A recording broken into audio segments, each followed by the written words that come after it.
Mesdames et messieurs, bonjour et bienvenue sur votre chaîne d'information en temps réel, l'actualité en Afrique et dans le monde en continu. Vous informer est notre mission car l'information vous place au sommet du monde.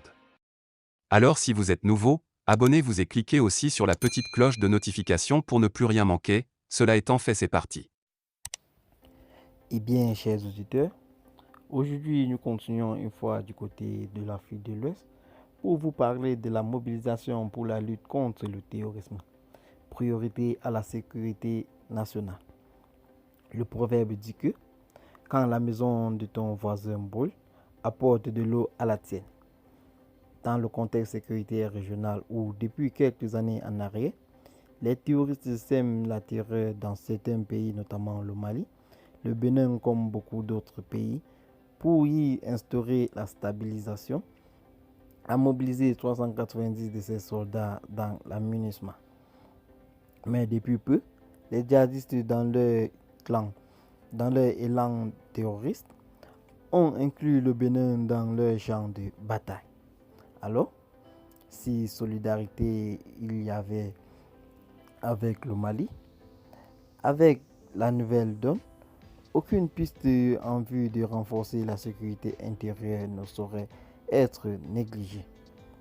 C'est pourquoi le gouvernement béninois fait bien de réclamer un retour progressif de ses soldats du Mali. Si là-bas, leur utilité pour contrer les terroristes est manifestée et qu'ils ont appris de leur séjour au Mali de Goïta, par ici, leurs engagements patriotiques pour la sauvegarde de l'intégrité nationale devant être doublement indispensables. En somme, le Bénin ne lâche pas la cause du Mali face au terrorisme galopant. Il fait simplement le choix de défendre à ses frontières déjà en feu. Mieux, il entend désormais s'appuyer sur une expertise gagnée sur un terrain de bataille redouté et qui certainement aidera dans d'une certaine mesure à développer des mesures stratégiques de lutte contre les djihadistes au nord du Bénin. Ce faisant, la question d'une lutte régionale efficace contre le terrorisme reste entière.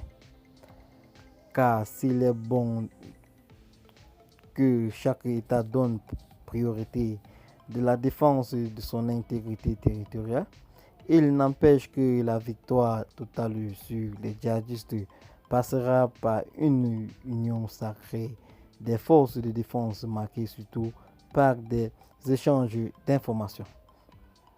Autrement, le rappel des soldats du Mali pour renforcer la ligne du front du Bénin produira sans doute sans effet, mais à la longue, ces détails de coopération renforcée entre les armées de la sous-région, la stabilisation des différentes frontières en Afrique de l'Ouest risque d'être éphémère. Enfin, tout en se préférant, l'erreur ne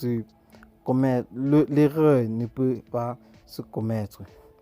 C'est d'oublier que l'union fait la force. Le Bénin, le Mali, le Niger, le Burkina Faso, le Tchad, le Togo, ensemble, ce serait certainement plus efficace pour définitivement rayer les affres du terrorisme du quotidien des populations. Eh bien, chers auditeurs, c'est ici que s'achève cette petite note d'information. Abonnez-vous à la chaîne si ce n'est pas encore fait et activez la cloche de notification. Partagez la vidéo avec vos amis si vous l'avez trouvé intéressant et dites en commentaire ce que vous en pensez. Bye bye.